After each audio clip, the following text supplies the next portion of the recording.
Assalamu alaikum, I'm Aisha and you're watching SAMAA News. Here are today's headlines.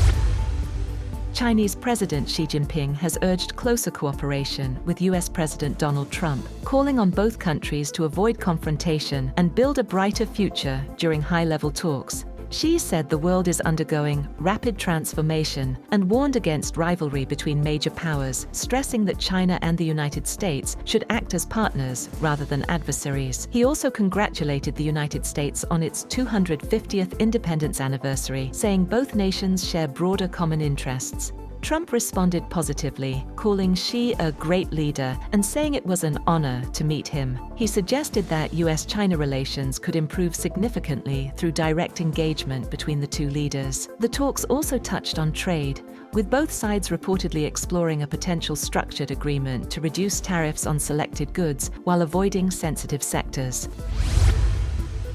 Voters in parts of eastern England where Labour suffered heavy losses say Prime Minister Keir Starmer should resign, citing broken promises and repeated policy U-turns since the party's 2024 general election win. Many pointed to the scrapping and later reversal of winter fuel payments for pensioners as an example of inconsistent decision-making that has damaged public confidence. In Thurrock, where Labour lost most of its council seats to Nigel Farage's Reform UK, voters and some Labour lawmakers said Starmer lacks a clear vision and is failing to rebuild trust. Critics argue the leadership crisis reflects growing political frustration across traditional Labour areas.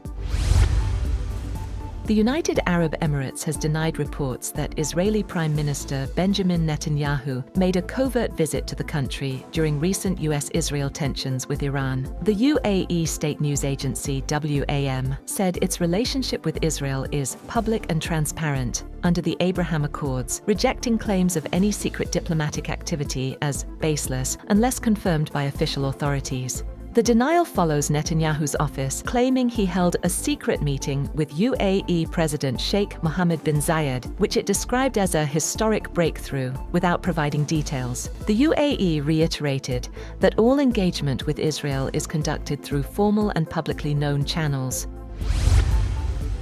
Iran's Foreign Minister Abbas Araghchi has accused Kuwait of unlawfully attacking an Iranian boat and detaining 4 Iranians in the Gulf, demanding their immediate release. Kuwait says the men were linked to Iran's Revolutionary Guards and were arrested while trying to enter the country by sea, as tensions continue simmering despite the ceasefire.